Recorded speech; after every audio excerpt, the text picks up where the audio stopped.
Të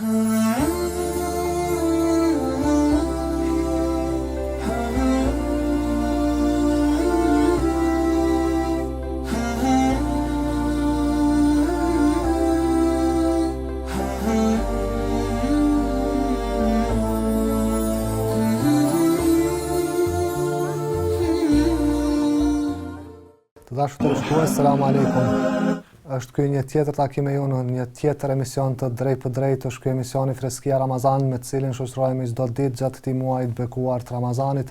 E sot jemi në ditën e 20 të këtij muaji dhe po hym tashmë në 10 netët e fundit të Ramazanit, andaj për të folur për rëndësinë e kësaj 10 të fundit të Ramazanit, sonte të ftuar studio kemi Hoxhën Alaudin Abazi.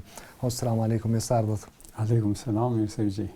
Të Hoxhë, një pjesë të këtij emisioni do të diskutojmë për vlerën e 10 së fundit dhe pastaj si çdo ditë do të hapim edhe komunikimin me telefonuesit tanë për të pranuar pyetjet apo shqetësimet eventuale që mund të kenë ata qoftë lidhur me agjërimin apo çështjet e tjera në përgjithësi. Atëherë Hoxhë, jemi në ditën e 20 të muajit të bekuar të Ramazanit dhe po hym tashmë në 10 e fundit. Cila është vlera e këtyre ditëve? Nuk ka dyshim se në përgjithësi i të Ramazani e ka vlerën edhe rëndësinë e veçantë në krahasim me muaj tjerë në përgjithësi, por e veçanta e këtij Ramazanit është se vërtet 10 e fundit dallon, madje shumë dallon nga në të tjerë apo në ato 20 ditët e para të muajit Ramazanit. Jo që 20 ditët e para nuk kanë ndonjë vlerë apo po gjithsesi kanë vlerë dhe janë të rëndësishme dhe besimtari duhet me e dhënë mundin që me adhurime dhe ibadete, por 10 e ka atë specifikën se e ka dallu Allahu i Madhërisht më shumë. Dhe mjafton vetëm ta përmendim faktin se në këto 10 netët e fundit gjendet edhe nata e Kadrit që ka vlerën më shumë se 1000 muaj. Pra në vetvete kjo jep me e kuptu se sa e rëndësishme dhe sa të vlefshme janë këto 10 netët e fundit.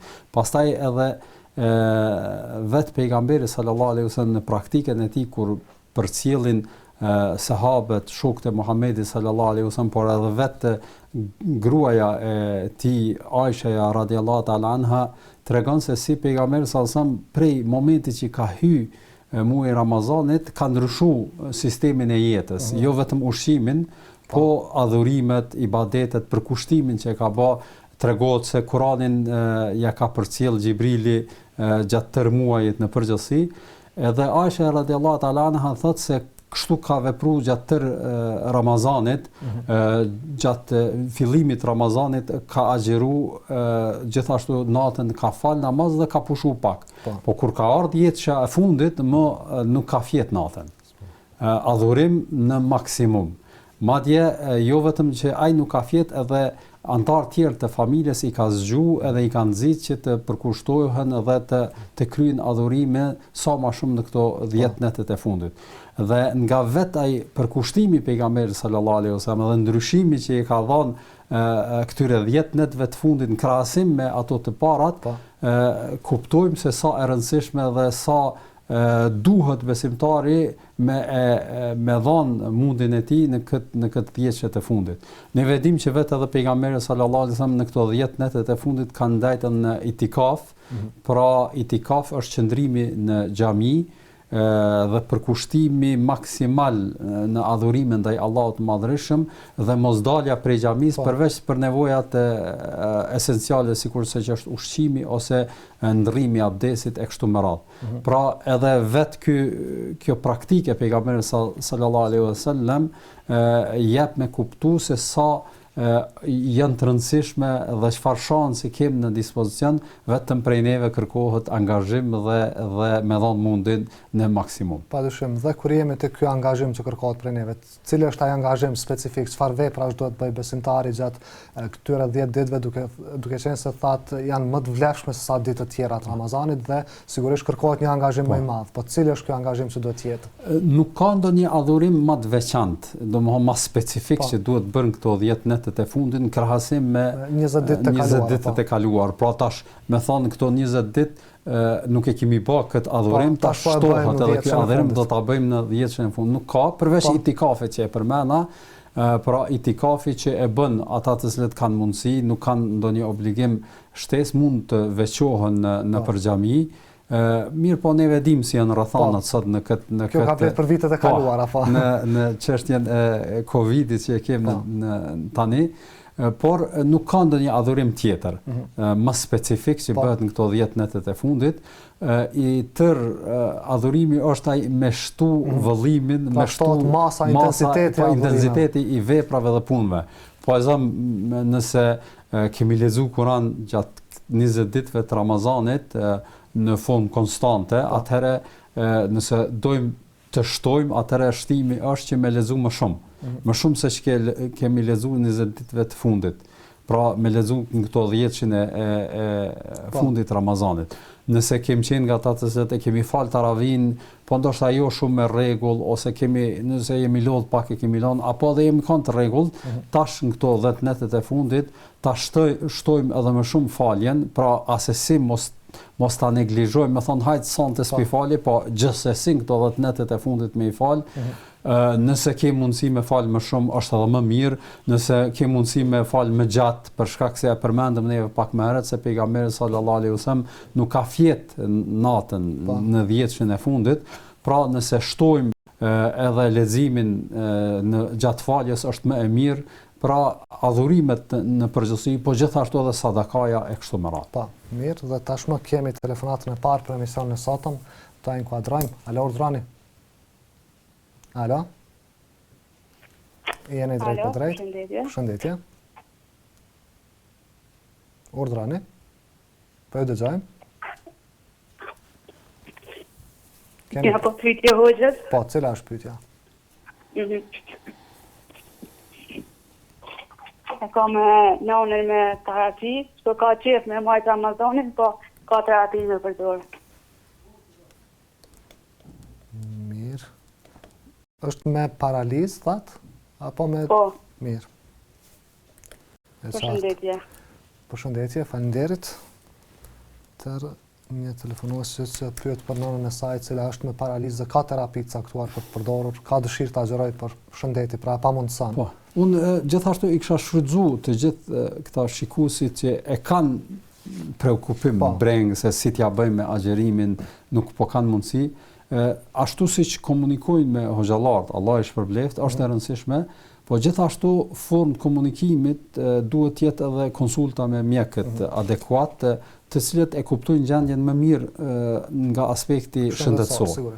Andaj unë i kisha preferu që tash paraliza vërtet nuk është diçka e lehtë, posaçërisht nëse ka nevojë me marr terapi të vazhdueshme, por tash a mundet me e përdor terapin gjatë kohës iftarit dhe syfyrit dhe është e mjaftueshme apo jo, këtë unë nuk mund ta jap si përgjigje. Këtë mundet me dhënë vetëm mjeku, i cili e ka parasysh ato barna të cilat i merr dhe sa ndikojnë në përmirësim apo në shtim smundjes. Prandaj është mirë të konsultohet mjeku dhe t'i thuhet se a prish punë agjerimi, po dhe në këtë rast po jo çdo mjek. Përmendi se nuk po mundet me agjeru. Po. E nëse ka problem vështirësi, ka provu dhe e din veten që është shumë e plagsht, mundet me ndi problem, atëherë në këtë rast i themi që e lën agjerimin, inshallah e kompenzon me qoftë me fidje, nëse nuk shërohet nuk pritet përmirësim të ardhmen që me agjeru ato ditë që nuk i ka agjeru. Pra mund të shpaguaj Ramazanin. Mirë. Inkuadrojmë një tjetër telefonat. Urdhrani. Dhe ishta me pyet hoxhën, një pyetje po më intereson që mundet hoxha mu përgjigj. Po. Cila është pyetja juaj?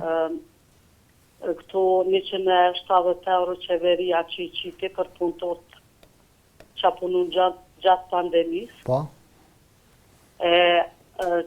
A është haram një përdor për sa në shtëpi me bërë diçka kur ka njëri nevojë? Qartë. E qartë është pyetja, do të merrem një këshill nga hoxha. Faleminderit për telefonatën. Pakoja emergjente që është dhënë nga qeveria për bizneset cilat janë prekur, nuk kanë mundur pra të bëjnë biznes dhe janë dëmtuar gjithsesi, Në tashmë qeveria ka ndarë pakun emergjente nga 170 euro për punëtorët e këtyre bizneseve të dëmtuara dhe a mund të përdoren për nevojat e përditshme familjare. Unë përgëzoj fillimisht dertin që e ka kjo shikuesja, që vërtet besimtari, motto e besimtarit duhet me qenë kjo, që mos me qenë nga ata të cilët çdo dinar apo si thua çdo euro që i bjen në dorë, me thonë e jam jashtë dhe po me e ditë a e kam halal dhe si duhet ta shpenzoj atë. Kjo është fjala në përgjithësi në ato të ardhura apo mundësi që mundet me i pas besimtari në jetën e tij të përditshme. Për arsye se pejgamberi sallallahu alajhi wasallam thotë që ditën e gjykimit nga gjëra që gjithsesi do të pyetet besimtari është për pasurinë si e ka fitu, po gjithashtu edhe si e ka shpenzu. Në rastin konkret, këto 170 euro faktikisht janë si një lloj asistence apo ndihmese për familjet të cilat përgjithësi janë ballafaqur, s'kan punu, po i përdorin. Dhe ai destinim nuk është i specifikuar që duhet për këtë apo atë gjë. Tash krye familjari ose familja përgjithësi mund t'i shpenzojnë ato gjëra që ata e shohin që janë të nevojshme për familjen. Nëse nuk kanë ushqim, mund të blejnë ushqim, nëse kanë ushqim me bollok, atëherë mund t'i shpenzojnë në diçka tjetër dhe nuk ka diçka që do ta ndalonte këtë. Thjesht është një lloj page që qeveria u ka dhënë biznesave dhe punëtorëve të cilët s'kan mujt me punu këto ditë. Dhe tash qeveria ka paguajtur ato paga. Andaj një lloj page, ashtu si shpenzohesh paga, ashtu mund ta shfrytëzoj edhe këtë pjesë që ka marrë të ndihmë nga institucionet. Mirë, e qartë, vazhdojmë me një tjetër telefonat. Alo, Rani. Mirëdita. Jam shpëton edhe arsina me si dinin në ditës atë tërin tonë dhe i këtëmëve. Edhe njerë ju lutem, jeni shtatzën? Po, arsina me si dinin në ditës. Mirë. Dinin në ditës, apo dhe dëme. Mirë, po e kuptuan pyetjen. Faleminderit. Faleminderit. Të rast.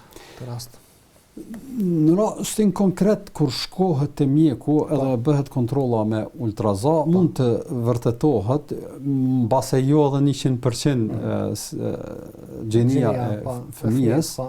Unë kisha thënë që nëse konsultat e mjeku apo kontrollat e mjeku është me këtë synim, me këtë qëllim, nuk është mirë me ba, jo për shkak se s'bën me ditë, po vetë ai ultrazani nuk është i shëndetshëm as për gruan, as për embrionin. Mirë, po nëse është një kontroll rutinor që zakonisht bëhet, edhe në atë rast pyesim edhe për gjinin e bebes, nuk ka gjë të keqe. Nuk ka gjë të keqe. Mirë, me qartë. Inkuadrojmë një tjetër telefonat. Alo, Rani. Selamun alejkum. Aleikum selam.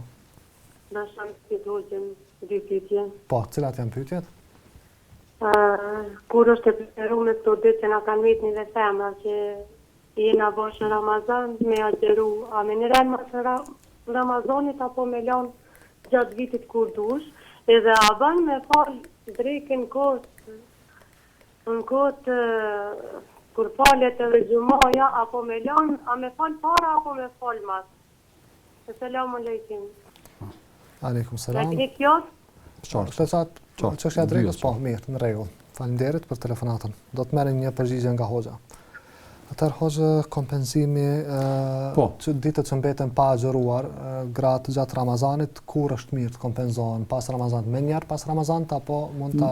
Kjo hyn do thot në mundësin, apo është e lirë gruaja ti kompenzoj atë kur do që mundet. Ajo që nuk do të ishte mirë, apo e urrejtur, me thonë kushtimisht, që mos me zonë Ramazan i arshëm, ajo mos t'i ketë agjeruar ato kaza. Pra ka gati 11 muaj në dispozicion për t'a agjeruar ditët që i kanë vetur bashkë. Nëse ka pas arsye, qoftë për shkak të një smundje apo rrethanave në përgjithësi, edhe nëse kalon nuk është që ka bë mëkat. Po nëse ka mundësi me kompenzu para se me zonë Ramazan i arshëm, do të ishte ma e drejtë dhe ma e mirë. Po. Sa i përket pyetjes se gjumas drekën duhet të fal para apo pas. Është një qasje disa dietarëve në kalumen që e kanë diskutuar këtë mesele për faljen e namazit drekës, nëse xhamati ender duke fal xhuman, a duhet të falur gratë ose ata njerëz që nuk e falin xhuman, a duhet të falin ti presin një herë ta përfundojnë namazin xhamati, pastaj këta ta falin apo jo. Nuk është diçka problematike për atë person i cili nuk ka me prezantuar në xhami, me fal namazin e xumas ose edhe namazin e drekës dhe do të falet në shtëpi në prej momentit që thirr ezani.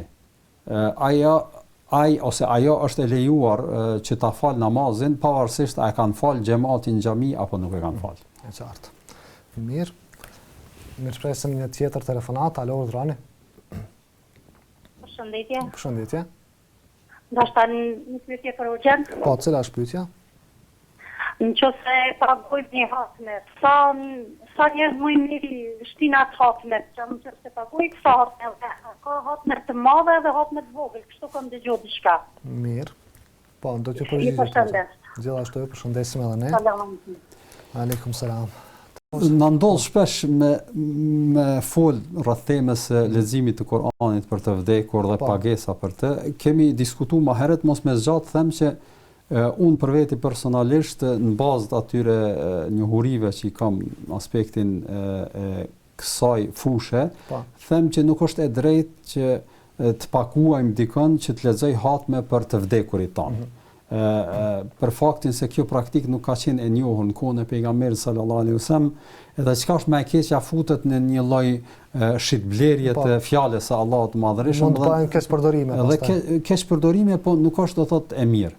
Prandaj unë i kisha preferuar kësaj shikuese, po edhe të gjithë shikuesit e juaj që nëse dojnë ju me bë diçka për të vdekurit e tyre në Ramazan apo edhe jashtë Ramazanit, atëherë le të shpeshtojnë lutje për ta në përgjithësi, pavarësisht a është baba, nana, djali, kush do qoftë, le të shpeshtojnë duat, lutjet gjatë Ramazanit, posaçërisht gjatë taravive, mas namazeve në përgjithësi, çdo herë që kanë mundësi me emër, me lut për të, me fal, me mshiru, me fal gjinoat e kështu me radhë. Përveç lutjes dikush don edhe diçka tjetër. Nëse don diçka tjetër, atëherë ajo që ka preferu pejgamberi sallallahu alaihi wasallam është me dhënë sadaka në emër të vdekurve.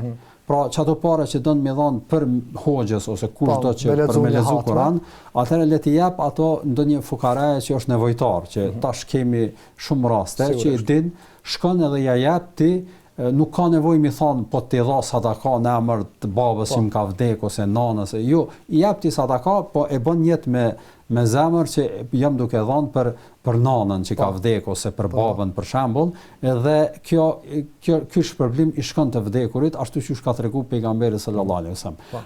Me pagu person që me ta lexu Kur'anin dhe ti më ia quh hatmen të vdekurit një personi apo disave nuk është praktik që unë e preferoj apo që kam mbështetje në praktikën e Muhamedit sallallahu alaihi wasallam apo të sahabëve dhe ata njerëz që kanë ardhur pas tyre të njerëzit e kanë fjalën sahabët, tabiint edhe të tjerët. Po, qartë. Mirëpresim një tjetër telefonat, alo Rani. Selam aleikum. Aleikum selam. Namazin e teravijës. Po. I fali 20 rekat, i këndoj surët El Islami, iman Allahu laun, amen e Resulun, huvallahu ledhia i kam rregull, edhe disa tjera, ajo po du me ma do një përgjigje, edhe gishtët e dorës i kam të dhërarë, jam të lime një mas ka përmbajtje të alkoholit, a prisha vdesin, a gjetimin, a dishka një përgjigje, në të se ki mundësi në madhon. Po, pa tjetër, do t'ju përgjigje të hoxha, inshallah, falimderit për telefonatën. Falimderit. Ska përse. Teravit 20 rekate i përmendi disa nga surë dhe ajetet cilat i thot gjatë tyre rekateve, në rregull diska. Shumë në rregull, edhe përgëzoj, vetëm vazhdoni ashtu, pra nuk është që po kufizohet i lexoj dhe surët e fundit, të shkurta, po lexon surët apo pjesë Kuranit që janë mjaft gjata, që me i fal 20 rekate në atë formë, bajegi kërkon kohë dhe mund, andaj unë e përgëzoj, vetëm vazhdoni ashtu, shumë mirë është, do thotë nuk ka kur farë vrejtje, të gjitha ato lutje apo ato pjesë Kuranit të cilat i përmende mund të lexohen dhe vazhdoni në të njëjtën mënyrë, inshallah Allahu ja bën kabul. Po, dhe lyerja e gishtave të vrarë me një mast që ka përmbajtje alkooli, mos mu zgjeru në çështjen e alkoolit për arsye se është një debat i gjerë tek dietar, posaçërisht më të vjetrit janë ma kufizues, ma rigoroz në këtë çështje, por themi që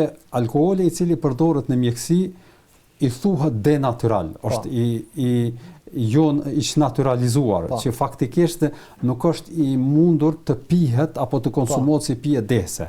Pra i futet një substance tjetër kimike që mos ketë mundësinë të përdoret për pije. Dhe kjo në këtë formë përdorimi i alkoolit nuk e ka do thot atë mundësinë e dehjes apo efektin e dehjes, prandaj parimisht lejohet të përdoret qoftë në mjeksi siç është rasti konkret apo për synim do thot të pastërtisë në përgjithësi. Qartë. Mirë. Inkuadrojmë një tjetër telefonat. Alo, urdhrani. Selamun alejkum. Aleikum selam. Desha një pyetje me bo. Po, cila është pyetja?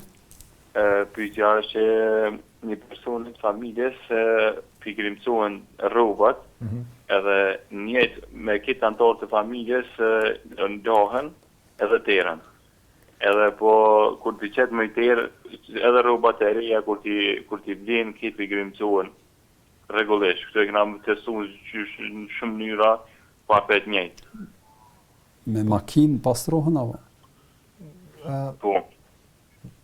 Do të thotë gjatë larjes së rrobave ato grimcohen. Po, qashtë, edhe këna me makinë larse, ha? Të reshat i kanë gjithë prejme, se vërtan. Ka nevojë për të një sarim tjetër? Qartë. Mirë. Do të merrem një këshill nga Hoxha, faleminderit. Atëherë në këtë rast tesha që... Në këto rrethana unë mundohem të kem pak më shumë rezerva, mos të kaloj me njëherë nga ai aspekti i magjisë dhe të tjera, them fillimisht është e mundur, na ka ndodh apo ndodh që nga njëherë edhe makina me pas defektin, që me pas problem edhe mundet gjatë pastrimit me ardhe te grisja e rrobave. Pra me qenë diçka shumë e thjeshtë, por ka mundësi edhe me qenë aspekt i magjisë, por kjo nuk mundet me ndodh brenda gjatë pastrimit, mundet me ndodh më herët, dhe kur njeriu i pastron rrobat, pastaj e sheh se ku është prerë apo është grimcu në përgjithësi.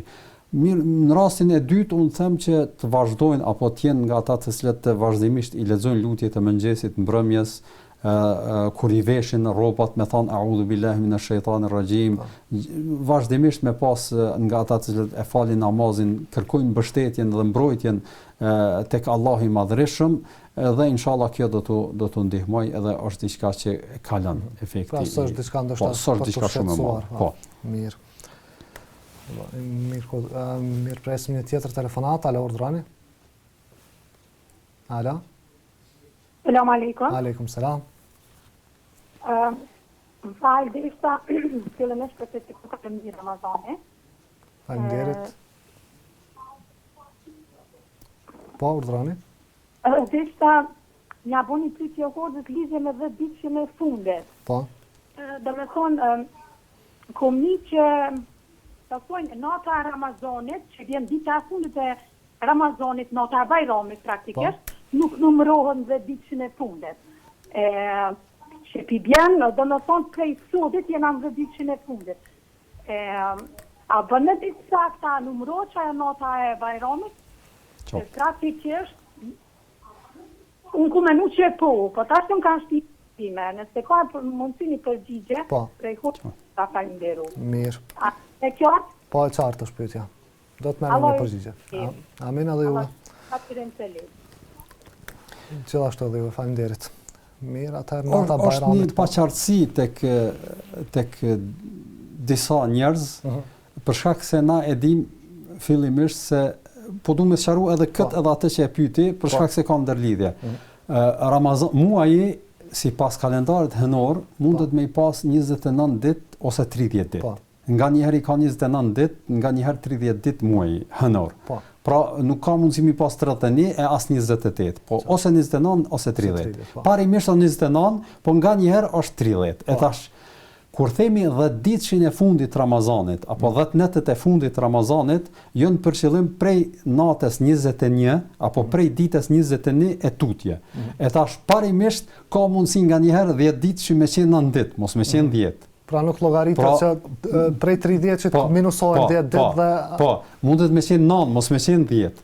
E prandaj, ky mos paqartësi u ndodh disave, na ka ndodhur edhe këtu kur është fal namazi natës, kur ka fillu, disa xhami e fillonin në natën e 20, që për mi bë 10 ditë. Për shkak se Ramazani pas ka 29 ditë, parashihe që i ka 29, e tash mos mi fal në net namaz nate, po mi fal 10 e falnin natën e 20. Mirë, po parimisht 10 ditësh apo 10 netët e fundit të Ramazanit fillojnë me 21-ën, jo me 20-ën. Pavarësisht sa ditën 20 dhe fillojnë natën e 21. Me perëndim të diellit ditës sotit fillon nata e parë e 10 ditësh të fundit. Pra fillon 10 ditësh. Nëse ka 9 ditë Ramazani, 29 ditë, atëherë 9 ditë do të jenë, nuk janë 10. Po, e kjo është do të thotë ajo paqartësia pse. E sa i përket natës së Bajramit, faktikisht nata e 31 apo 30 tash varësisht sa ditë i ka Ramazani, nata e Bajramit që është një natë për shkak se sipas llogaritjes ditëve dhe netëve në sipas kalendarit hënor, edhe sipas Islamit në përgjithësi është nata i paraprind ditës. Pra me perëndim të diellit, pra fillon dita e re, faktikisht me natë. Me aksham fillon të thot nata e re. Dhe tash në natën e 30, respektivisht 29, tash varësisht sa i ka muaji i Ramazanit, kur nëse nesër është Ramazan, me ezanin e qasaj nate, fillon të thot nata e Bajramit, që kanë thënë nata e Bajramit. Ajo nata e Bajramit tash nuk është natë që konsiderohet për Ramazani. Po konsiderohet të thot natë e Bajramit dhe pra nuk është natë e Ramazanit, po është natë e Bajramit, kështu që prandaj edhe personi i cili është në itikaf, e drejta është që del pe itikafit, nuk pret deri në namaz të sabahut apo në namaz të Bajramit, edhe pse disa dietar kanë thonë, po e kryn itikafin, kthehet në shtëpi, pastrohet, rregullohet, përgatitet për kremtimin dhe festimin e Bajramit. Ditën e fundit të Ramazanit, kur pasi të kaluar dita dhe fillon nata, ma ajo nuk është e Ramazanit. Nuk është do thotë muji tjetër, respektivisht është Shevali dhe është do thotë natë e Bajramit e jo natë e Ramazanit. Qartë. Mirë. Vazhdojmë, mirë presim një tjetër telefonat. Alo, Ordrani. Alo. Alo. Po. Selam aleikum. Aleikum selam. Do të një pyetje hoxha. Po, cila është pyetja juaj? Jo, ne mendoj inshallah jemi gjithë besimtarë të vështirë. Po më intereson kur një vdekje ku marr pjesë në varën, edhe aty Hussein Mohabeti thot shpirti të vdekurit. Ka lëviz, shkon, edhe kurrin shpirtat deri në ditën e gjykimit. Në rregull. Kemi ndonjë mirë. Faleminderit, do të merrni një përgjigje inshallah. Selam aleikum. Aleikum selam. Të shpirti të vdekurit, ku lëviz, ku do të qëndrojnë shpirtat deri në ditën e gjykimit? Fillimisht neve duhet me e pas parasysh se njeriu vërtet Allah i Madhërisht e ka gradu, e ka ngrit me mendje, me arsye, me logjik nga krijesa tjera në përgjithësi. Me anë të arsyes mendjes ti i kupton gjërat dhe i logjikon gjërat dhe drejt ashtu si duhet. Mirë po një sen duhet me pas parasysh që kjo mendje nuk është që mundet me i perceptu të gjitha. Për arsye se është e kufizuar, ashtu siç është kufizuar fuqia e njerit apo syri, që është do thot një begati e Zotit, mirë po është e kufizuar, nuk ka mundësi me pas që ka më tej murit. Po. Ashtu edhe mendja me gjithë atë begatinë dhe aftësinë që e ka është e kufizuar, nuk është që mundet me i perceptu të gjitha. Prandaj jetën pas vdekjes, ajo që ka mundet me perceptu ne si njerëz dhe në bazë të asaj logjike që kem, janë do thot ato që na ka informu pejgamberi sallallahu alaihi wasallam në formë të drejtë, e jo që kem mundësi do thot po e them fillimisht jetën në barzakh, jeta pas vdekjes, do thot kur ndahet trupi prej shpirtit, çfarë ndodh, Allahu i Madhreshëm po e quajnë jetë edhe atë, mirë po është do thot një jetë që ndryshon prej formës së mënyrës së jetës tonë, që ka ushqim, ka mundim fizik, ka lodhje, ka pushim. Jeta në barzakh nuk i ka këto karakteristika, do thot është diçka tjetër. Prandaj duhet ta kemi parasysh që neve në këtë rast jo që mund ta kuptojmë në formë të detajzuar krejt realitetin e asaj se çfarë ndodh njeriu pas vdekjes. Pastaj vetë Zoti i Madhreshëm kur flet për shpirtin, thot yesalunaka ani ruh, quli ruhu min amri rabbi. Të pyesin ty për shpirtin, o Muhammed, thuaj shpirti është punë e Zotit. Pra është diçka që o ma utitu min al-ilmi illa qalila, aftësia jon për me e kuptu realitetin e shpirtit është do thot prap e kufizuar. Domthon kur themi del trupi pe shpirtit, si del? Faktikisht para kësaj ku është shpirti në trup, në çfarë vendi. Jo do thot disa pikpyetje që mendja e njeriu e ka problem me gjetë përgjigjen atyre. E tash në rastin konkret, ajo që ka dim se ku qëndron shpirti pas vdekjes është ajo që na ka informuar neve Zoti i Madhreshëm dhe pejgamberi sallallahu alajhi wasallam në hadithe autentike. Pejgamberi sallallahu alajhi wasallam tregon se kur ndahet apo kur del shpirti pej trupit dhe vdes njeriu, bën një udhtim, shkon në qiellin e 7, është do thot një hadith i gjatë, mos më u ndal, po pastaj prap kthehet tek trupi dhe qëndron aty, jo i bashkuar me trupin, po qëndron aty deri në momentin që ndodh dita e gjykimit. Pra qëndron në varr së bashku me trupin, po jo i ngjitur, ndonë jo, po i ndar njëra pej tjetrës. Allahu e di më së miri. Mirë, vazhdojmë, kemi një tjetër telefonat, alo, urdhrani. Përshëndetje. Përshëndetje. Selam aleikum. Aleikum selam. Deshta një pyetje një abogjës. Po, cila është pyetja? Deshta me pyetje hoxhën prej sonte, a fillon namazin natës? Po. Dhe ditë që fundit, edhe sore qota është më e preferuar më mirë, dhe me i fol që çdo, siç kanë që se ka mundësi, hoxhën tregu. Po, patjetër. Do të merrni një këshill nga hoxha. Faleminderit, Allah ju shpërblet. Selam aleikum. Amin, edhe juve, aleikum selam. Është fillon prej sonte 10 shkak fundit para ata se na kanë të na dëgjojnë me vonesë. Po, sonte fillon nata e parë, do të thotë 10 ditëshit të fundit, dhe preferohet besimtari, siç tham, me shpeshtu adhurimet në përgjithësi, edhe falin namazit, nëse ka fal taravih më pak, mund të fal më shumë. Qoftë në kohën e taravive, qoftë më vonë, kurdo që të falet pas namazit jacis deri në imsak, konsiderohet namazi natës, namazi taravive, dhe mundet me u fal, sa rekate nuk ka diçka decisive, mundet mi fal, ajo që është e preferuar është mi fal ka 2. Do thot 2 rekate me dhënë selam, pastaj 2 rekate me dhënë selam, edhe nëse ka mundësi me lezu më gjatë është më mirë, nëse nuk ka mundësi, atëherë lexon ato sure që i din, sejdën mundet, rukun mundet me bë më gjatë, pra jo me thon vetëm 3 herë subhan rabbiyal azim, mundet me thon 7 herë, 9 herë, më shumë nëse ka mundësi tek më mirë është, po sa më shumë që thot është më mirë, gjithashtu edhe në sejdë me thon më gjatë, me lut Zotin e Madhreshëm, krahas subhan rabbiyal a'la, me thon edhe në shqip me lut Zotin e Madhreshëm për veten, për familjen, për shoqërinë, për popullin në përgjithësi, për më na kalu Allahu i Madhreshëm këto sprova dhe këto gjëra me të cilat jemi kaplu në përgjithësi. Pra vazhdon me lutje në gjatë tërë namazit, edhe pas namazit e lut Zotin e Madhreshëm, nga dal sa të ketë mundësi me fal, le ti fal. Pra në xhami falim 8, por në shtëpi nuk është e kufizuar sa është në dëshirën e vet personit që të fal sa të dëshiroj namaz natës. Nuk ka namazi i natës, faktikisht edhe taravia është pjesë e namazit natës, nuk ka numër caktuar të rekateve, mund t'i falim 8, mund t'i falim 20, mund t'i falim më shumë ose më pak, nuk ka diçka decisive në këtë. Mirë, inkuadrojmë një tjetër telefonat. Alo, urdhrani. Alo. Po. Përshëndetje. Përshëndetje. Deshta një pyetje për hoxhën. Po, cilat janë pyetjet? Deshta me bëni pyetje nëse shet, do më ndrat këshia. E prisha gjërimin edhe atë do të më pastrom. Mirë. E qartë pyetja?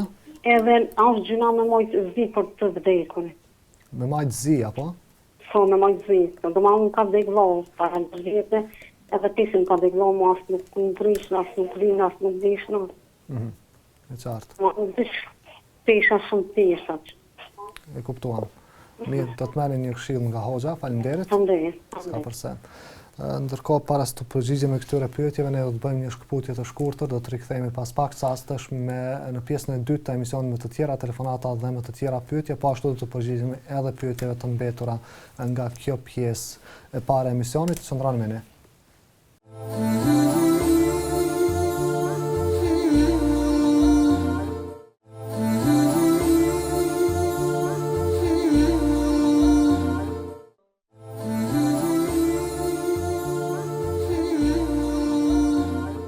Atëherë, dashur teleshikues, jemi drejt për drejt, jemi rikthyer në studion pjesën e dytë të emisionit të Freskia Ramazanit. Do të vazhdojmë të mirëpresim të tjera telefonata me të tjera pyetje që i drejtohen hoxhës, qoftë për agjerimin apo çështje të tjera në përgjithësi.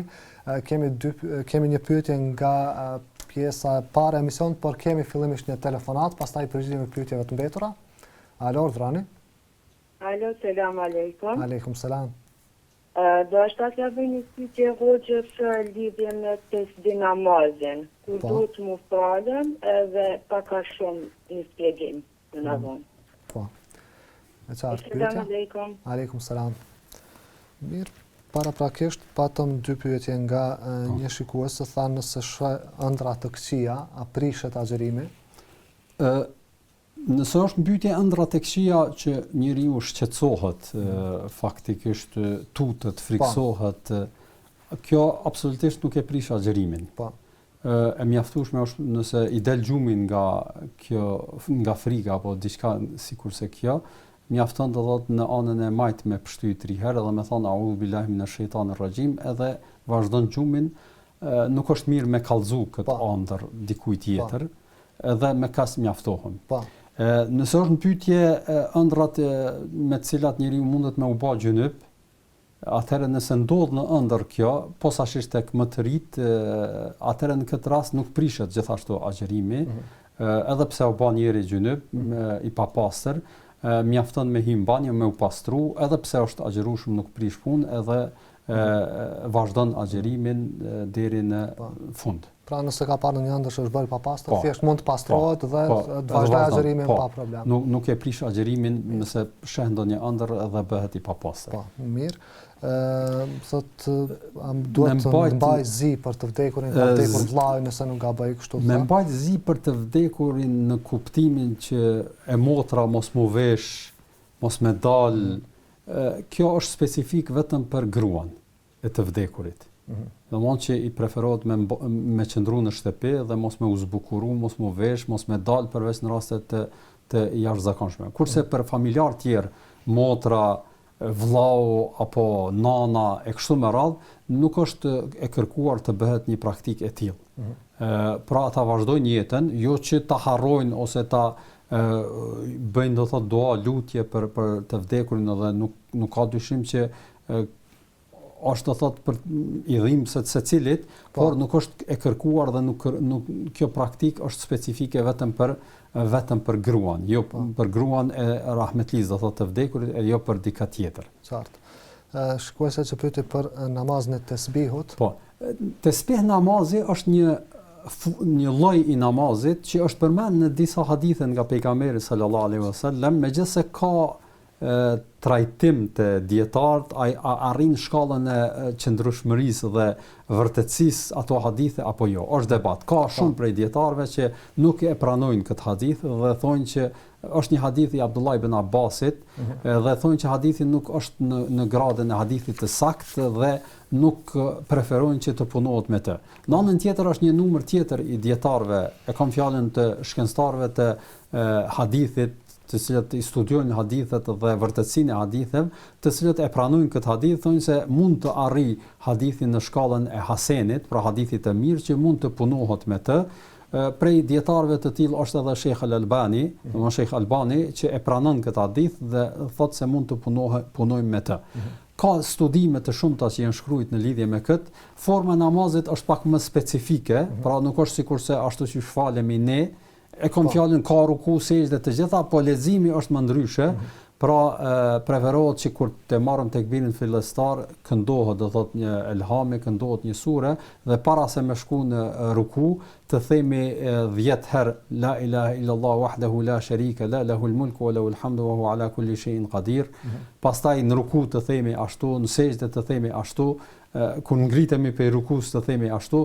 Pra ta shpeshtojmë këtë thënie gjatë krejt namazit dhe kështu të përmbyllet namazi. Për më detajisht mund të shikojnë shikuesit e juaj ta shkruajnë në Google namazit të spiut, besoj që do t'ju del hadithi dhe do ta lexojmë pak më detajisht. Po, në qartë. Inkuadrojmë një tjetër telefonat, alo urdhroni. Selam aleikum. Aleikum selam. Desta dy pyetje për hoxhën. Pyetja e parë është hoxh tash ka vetë që funit për me arrit këtë vlerë me shumë më fal të natën që është hadithi. A është domethënë mirë, më mirë me fal me Yasin herë 8 rekate taravi, mandej me lanë edhe për pjesën e tretë natës së më vonë. Dhe llogaritas që të 8 rekate pa vitër, sikur që është fal të natën pasi që dihet në Omerit radiallahu anhu fal namazi që kom dëgju për një hoxhë kishton Imam Ibn Taymiyyah rahimahullah që namazi vitrit është më mirë më pjesën e tretë përveç në Ramazan, ku ai falet bashkë me taravi, bashkë me Yasin. Ta kështë shputje që do dhe a logaritët të natën që na pali. Ashtë qartë? Ashtë qartë, s'keni ndonjë? Qartë. Mirë. Po, pyetja e dytë hoxhë, kom dëgju për një hoxhë, njohur, që nëse merr abdes për nafile namaz, nuk disa dietarë kanë kontestu namaz me çata abdes me fal farzin. Nëse nuk u bën njerëz paraprakisht që me çata abdes me fal sa të mundesh namaz ose sa të mundesh me arrit në zonë për namazën. A është kusht që me marr abdes nëse është një të veç për sunet? Po. Edhe një herë. Allah është shpërblir. Amin edhe juve. Selam aleikum. Aleikum selam. Mirë, atëherë për çështjet e faljes të arritjes së shpërblimeve të gjithë natës. Pa u fut në këto elaborime që i përmendin ndoshta tërthorazi ky shikues çfarë kanë dëgjuar nga disa xhallar, unë them që në 10 ditëshin e fundit Ramazanit, prej gjërave që preferohet është edhe falja namazit sa më shumë. Si preferohet falemi, është ashtu siç mundemi mas mirti me arrit përkushtimin ndaj Zotit të Rishëm. Nëse falim, e domosdoshme është që namazin e vitrit ta falim në fund. Mos ta falim një herë namazin e vitit, pastaj prapë të falim namaze vullnetare, nafilet natës mas vitrit. Kjo nuk është mirë. Prandaj nëse e falim namazin e taravive, pas taravive, nëse i falim 8 rekate ose 10 rekate ose 12 rekate, nuk prish punë. Domthonë sa jemi përkushtuar, sa jemi të gatshëm me fal, mund të falemi sa dojmë. Pasi që ta përmbyllim, dojmë me pushu pak me flajt ose me marrë me diçka tjetër për me zonë pjesën e tretë të natës, që është më e preferuar, dhe gjithashtu në këto 10 netet e fundit vërtet nëse ka mundësi njëri me elan me fal një pjesë të taravive apo namazit natës në këtë kohë, është më mirë, për shkak se është koha ku Allah i Madhërisht ju përgjigjet lutjeve të njerëzve. Atëherë nëse e lajmë në fund para imsakut dhe falim prap 10 rekate ose 8 rekate ose 2 rekate sa të dojmë, edhe nëse shohim që e përmbyllëm, nuk do të falemi më nafile, e falim edhe vitrin, bëjmë dua në vitër dhe me këtë e përmbyllim natën, kjo është ajo që është më e mira. Pra, varësisht prej mundësive, varësisht prej përkushtimit, se kemi një gjendjen emocionale, gjendjen do thot me Zotin ton, me adhurimet të cilat jemi të i bë, ashtu veprojmë. Pra nuk ka diçka që është më mirë kështu apo jo, përveç asaj që nëse falemi edhe në pjesën e tretë të natës do të ishte më e mirë posaçërisht në këto 10 netët e fundit. Dhe ka dëgjuar dikush se marrja e abdesit për të falë namaz nafile pastaj nuk vlen për namazet farze. Kjo është do thot një trajtim pak më logjik që e kanë bërë disa fukaha, për shkak se kur kanë folur për abdesin, trajtimi i abdesit ka qenë se është ibadet në veçantë në vetvete apo ibadet që i ndërlidhet me namazin. E kam fjalën është adhurim në vetvete apo është adhurim që ndërlidhet me faljen e namazit, sikurse që është mbulimi I avretit. Është kusht për namaz. Dhe nëse mbulohemi, atëherë nuk do të thotë që kemi bërë një adhurim në veçantë. Ashtu kanë thonë edhe abdesi që marrim dhe pastrohemi, nuk është ndonjë adhurim I veçantë, po ne po e kryjm atë kusht për me u përgatitur për me fal namazin. Prandaj duke u ndërlidh apo duke si rrjedhoj e kësaj kanë thonë që nëse abdesi mirret për diçka tjetër, pastaj me fal namaz farz është pak më problematike. Megjithëse ka të bëj me aspekt mendim logjik, pra jo I mbështetur në argumente të qarta në hadithe apo në praktikën e pejgamberit sallallahu alajhi wasallam, unë vetëm e përmenda qasjen që e kanë, them që nëse besimtari merr abdes për me fal namaz, pavarësisht a me fal nafile apo me fal ai abdes është I vlefshëm për çdo sen. Po edhe nëse merr abdes për me lexu Kur'an, për shembull e ka Kur'anin para vetë, thotë atë lexoj Kur'an, po s'pas në abdes, hajt po marr abdes me lexu Kur'anin, edhe merr abdes edhe lexon Kur'anin, duke lexu Kur'an thirr ezani me fal namazin e drekës. Nuk mundet me thonë valla unë abdes ku marr për me lexu Kur'an, tash po shkoj po marr abdes për me fal namaz, nuk ka nevojë kjo. Domthonë edhe kjo është do thotë pra vlen I njëjti abdes edhe për nafile edhe për vlen do thotë për çdo lexim edhe për lexim, falje, namaz nafile, edhe çdo punë tjetër. E qartë. Mirë. Mirë, presim një tjetër telefonat, alo urdhrani. Selam aleikum. Aleikum selam. Po? Dhe pyetje një bon hoj. Po, cila është pyetja? Hoj për taravih që s'kena mujtë me fal me xhamat. Për shkak se sto se patëm. Po?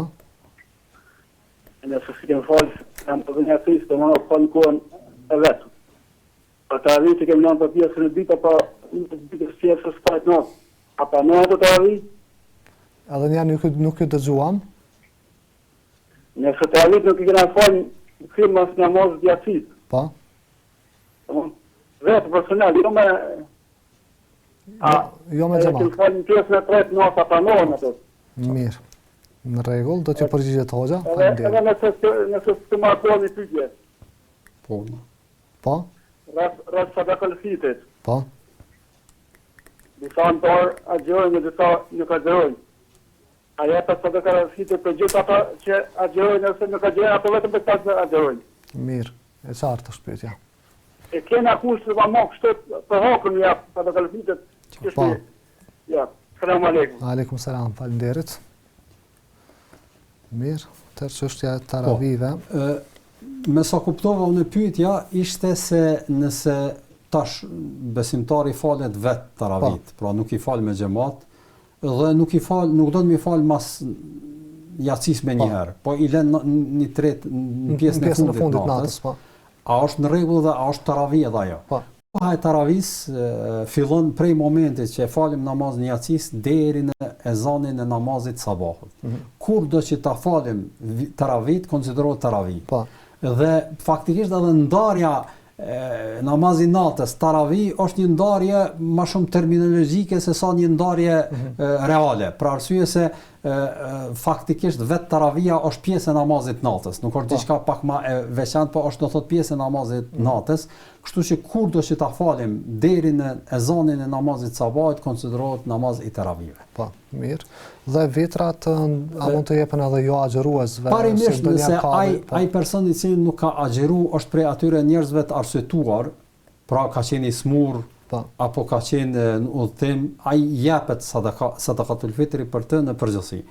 Nëse është prej atyre personave që nuk agjeron, qoftë nga përtasia apo nga I duket vështirë, hajtë se apo një ditë ka agjeru, apo nuk ka agjeru, apo dikush thjesht ka dëshirë, nuk është s'don me agjeru. Praktikues, po. Atëherë themi që për atë që nuk agjeron parimisht edhe nuk don me agjeru, nuk kërkohet edhe dhënia e sadakatul fitrit. Po unë I kisha thënë këtij, masi kanë kushtet, le të japin, le ta jap kë dhe le të bëj doa, ndoshta Allah I bën rahmet me çat sadaka që vitin e ardhshëm të jenë prej agjeruesve edhe ata. Zoti dhe mësmire. Mirë, kemi tjetër telefonat, alo urdhrani. Selam aleikum. Aleikum selam. A bën më bën një pyetje? Patjetër. Era e gojës, era e njeriut në botën tjetër, kur agjeron, a është më mirë për Allahun apo më e keqe? Mirë. Faleminderit. Fillimisht do të ketë agjerim në botën tjetër, ose të u pyet era e njeriut kur agjeron në botën tjetër. Kjo shikuese ka dëgju diçka nga kjo dhe do me vërtetu dhe shumë në rregull. Patjetër. Pejgamberi sallallahu alajhi wasallam ka thënë me një hadith, vërtet era që del nga goja e agjeruesit gjatë kohës së agjerimit tek Zoti i Madhërisht është më e mirë se sa era e miskut, do thotë era e parfumit. Kështu ka thënë Allahu i Madhërisht, jo tash në aspektin logjik të kësaj dynjaje themi si mundet me kanë ma e mirë era kur nga lukthi del vërtet një erë kur nuk shkon ushqim jo e këndshme për neve. Sigurisht. Po Zoti i Madhërisht bëhet ajo është ma e mirë tek Zoti se sa era e miskut që mundet me i ardh njeriu. Kjo për shkak se tregon për kushtimin ndaj Zotit Madhërisht. Ashtu siç mund të themi, po e zam në aspekt nëse bëjmë do thot një krahasim me thonë vërtet njerësa e punëtorit tek unë është më e mirë se sa ai njeri i cili shetit rrugëve duke u parfymos. Domthonë në këtë kontekst është kuptimi. Domthonë aspektin e atij që po jep mundi, ai që po punon edhe ai që po jep tek Zoti i Madhërisht ajo shpërblehet. E jo ai tjetri i cili nuk e jep mundin, nuk punon. Domthonë nga ky aspekt Allahu i Madhërisht bëhet më e ëmbël, më e mirë se sa era e një parfumi që mundet njëri mu kënaq me të. Për shkak se ky person i cili është bë sebeb mi ardh ajo erë prej gojës tij, është për shkak se është duke e stopu veten e tij prej gjërave elementare që ka nevojë gjatë ditës. Ai po thot, jo nuk po du me i përdor këtë, se Zoti i Madhërisht ka urdhëruar që prej momentit që ja nis lindja dielli deri në perëndim që stopojnë nga to. E si rezultat i që ti për kushtimi dhe për ulje dhe nënshtrimin ndaj Zotit Madhërisht e ka bërë që këtë njeri me ngrit, edhe pse ndoshta në këtë rrethon ai mundet me pas këtë gjendje edhe njerëzit me u irritu, po thot Zoti i Madhërisht edhe pse ju irritoheni nga kjo, tek Zoti i Madhërisht kjo është më e mirë se sa nëse ecim apo mban dikush ndonjë parfym apo ndonjë erë të mirë. Pra ky është qëllimi. Po. Mirë. Vazhdojmë, inkuadrojmë një tjetër telefonat. Alo, urdhroni. Selam aleikum. Aleikum selam. Po, patjetër, cila është pyetja? Po hoqë mama kur më ka vdek, motra mja ka thonë shahadetin. Po në përdia vëzën që është mirë për nonën që ka thonë shahadetin. Po kur e këna përcjell nonën, ma këtim për më vorita me shku me dhorut, në të jam ka kohit, edhe nuk u kone pregatit për fjallën loj lohi lullat që ja ka thonë të në kuën diri që e këna përcjell për shpis. E do shta me vitë hoqë në është diçka mirë për nonën a ju. Mirë. E keni bërë edhe më herët të pyetja, po? Po e kena vëzë më herët, po së në këmorë përgjithë në pasë. Mirë, do t'ju përgjigjet hoxha, në rregull. Faleminderit, Gjithashtu. Nuk e kuptova. Po, për në nëna e cila ka vdekur motra, realisht motra e saj shikuese gjatë përcjelljes për në vareza vazhdimisht e ka thonë shahadetin. A është diçka në rregull që ka bërë mirë për nënën e saj të vdekur?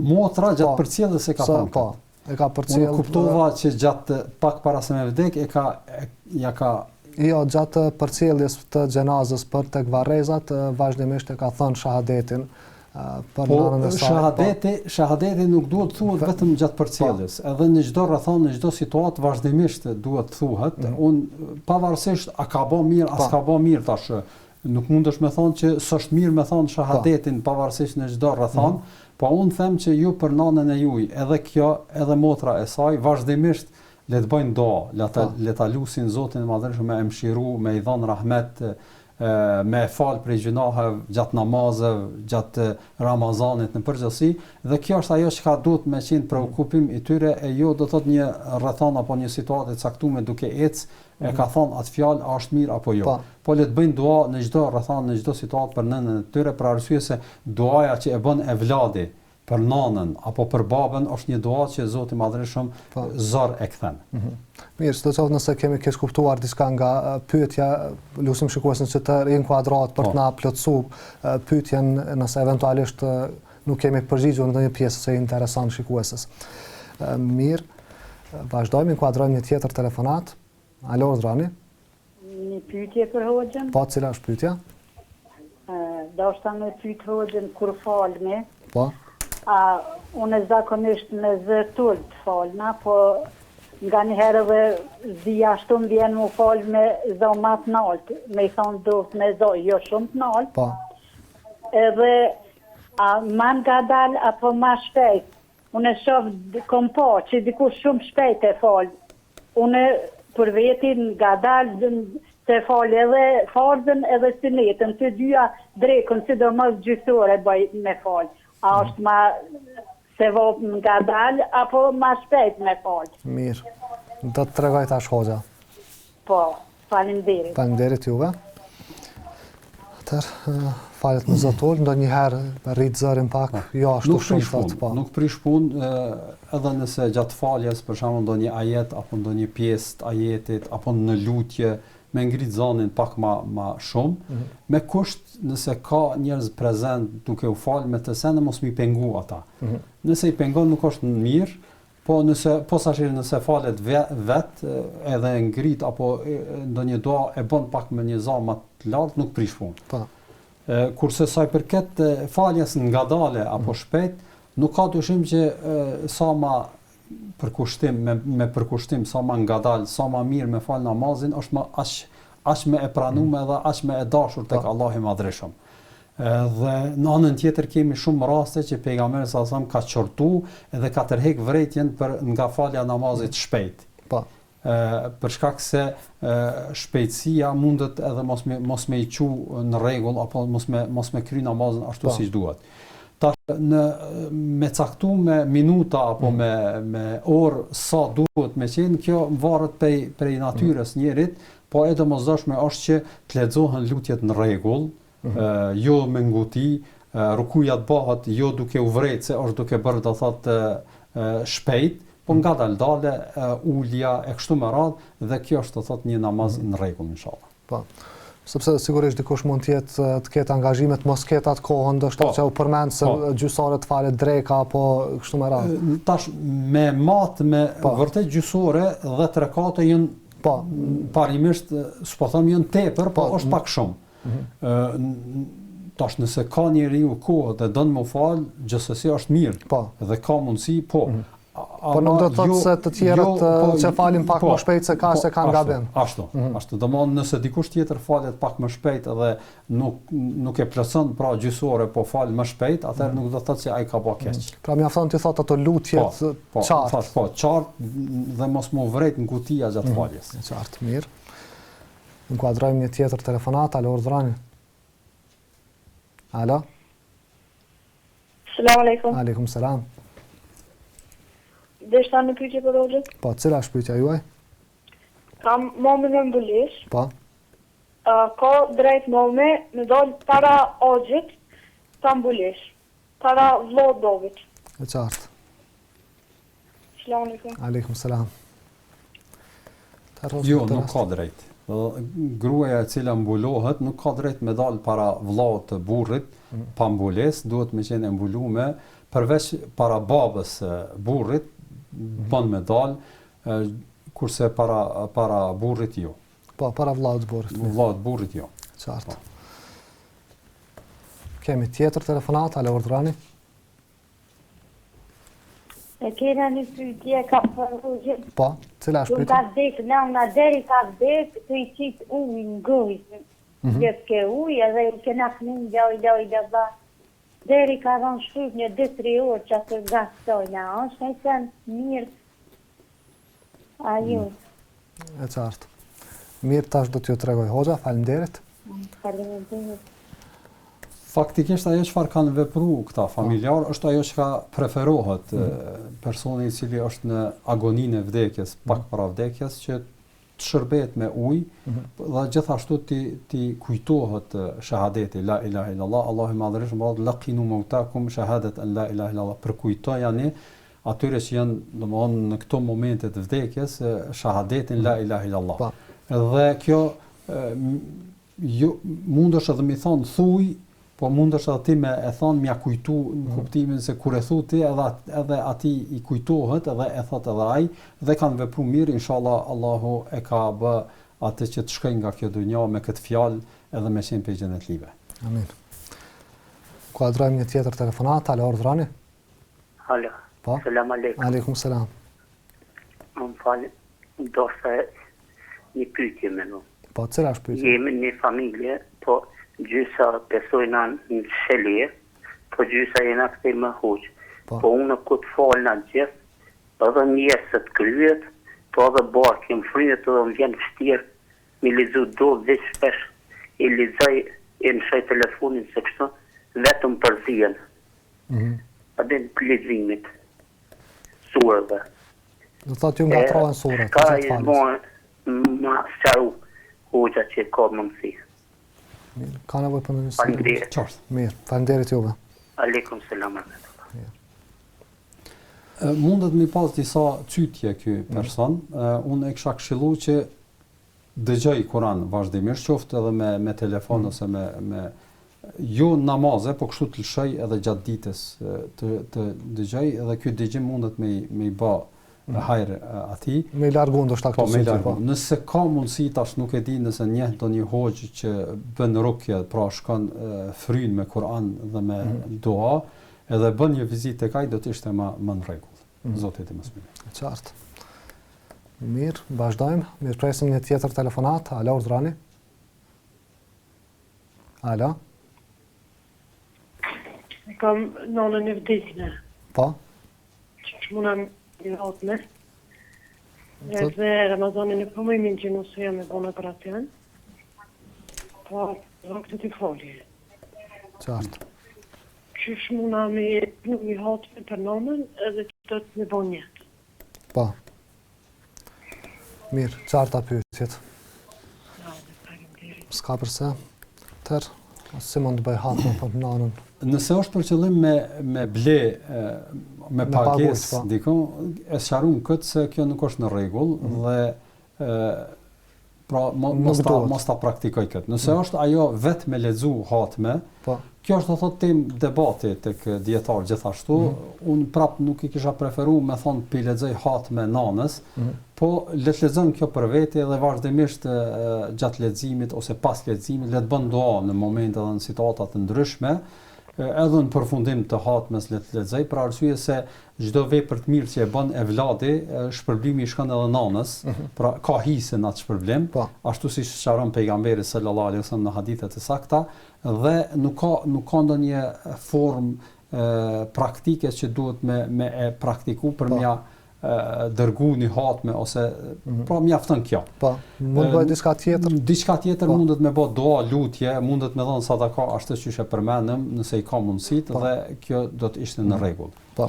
Dhe është bërë operacion, nuk mund të agjeroj, por vazhdon të falet. Po, gjithsesi le të falet, pra është e arsyetuar pse nuk agjeron dhe kjo është në rregull, vetëm se tek kompenzimi ta ketë parasysh që kur të shëndoshet dhe kur të atë kaloj smundjen, ti kompenzoj ato ditë që nuk i ka agjeru atëherë kur shëndoshet tërësisht. Nëse nuk ndodh kjo, pra vazhdimisht mundet me pas ndonjë smundje të vazhdueshme. Po, të vazhdueshme, atëherë në këtë rast bën shpagesë për ditët e pa agjeruara. Mirë. Inkuadrojmë një tjetër telefonat, alo urdhrani. Alo, Mirdita, apo me vetë hoxhën të vjen në kështët? Po, pa tjetër, mund ta pyesni hoxhën, çka do ta pyesni? Në vetë hoxhën shtë në rrijën në shahadet, në kule valla është rri për shambëll të ditën, po ka herri në një mëtësia. Edhe një pyetëm, nuk dëgjuam? Po në kështu bjen shahadet për shambëll çdo ditë, e i ka kuptan, po ka herri në një mëtësia. Aha, qartë. Mirë. Ç'kjo pyetja? E qartë, në rregull. Faleminderit edhe ju, njëkohësisht kjo ishte telefonata e fundit për emisionin e sotëm. Hoxh. Është më shahadet, fat surët ndryshme, por ndonjëherë i vijnë edhe mendime të këqija, po. Le të vazhdoj me shahadet, me lutje të ndryshme, le të lëshoj Kur'an, le të dëgjoj. Unë mendoj ndoshta te ky është pak një problem që mos qëndroj vetëm shumë. Le të përcjell apo le të zgjedh shoqëri të mirë, jo shoqëri gjithkush, po shoqëri që e mësojnë për hajër, njerëz domthonë namazit, njerëz që e dojnë të mirën dhe përfiton prej tyre, le të rrinë më shumë me ta, mos të vetmohet, për arsye se vetmia i shkakton që me ardh këto deri tek këto mendime të këqija dhe me pas mendime jo të mira, inshallah me lenin Allahut do të kaloj këto. Pra në atë moment që e ndin veten që s'është mirë, mos të vazhdoj të thellohet në ato mendime, po le të mirët me një preokupim. Qoftë edhe me lëshu ndonjë ders në telefon ose ndonjë lexim Kur'anit ose më marr edhe me diçka fizike, për arsye se kur të fillojnë këto mendime të këqija edhe ti lëshohesh në to, atëherë ato vetëm të fusin ma thellë dhe kjo të bën do thotë që njeriu me humb shpresën edhe me pas sytje edhe ma të. Dhe sigurisht thotë shumë njerëz pyesin, a është gjuna që i vjen një mendim i tillë, përderisa mbetet vetëm mendim dhe sytje? Nuk është gjuna, për arsye se pejgamberi sallallahu alajhi wasallam thotë që njerëzit të thotë nuk u mirët për kusur apo për të keqe, nëse mendon diçka përderisa atë mendim nuk e shpreh ose nuk punon me të. Pra vetëm është të thotë një lloj cytje në zemër ose në mendje dhe ndalet aty, atëherë nuk ka gjuna. Nuk e shpreh me gojë, nuk mirë. Atëherë është të arritëm në fund, faleminderit që ishim me ne. Edhe unë ju falenderoj për ftesën. S'ka përse. Të dashur të shikues, kaq kishim për emisionin e sotëm Freskia Ramazanit, do të takojmë sërish me të tjera emisione, pas pak do të mund të ndiqni emisionin Lexojmë së bashku me Hoxhën Lokman Hoxha dhe më vonë do të takojmë sërish në një tjetër emision të drejt për drejt pas iftarit nga ora 21:30. Deri atëherë, selam aleikum dhe mirupafshim.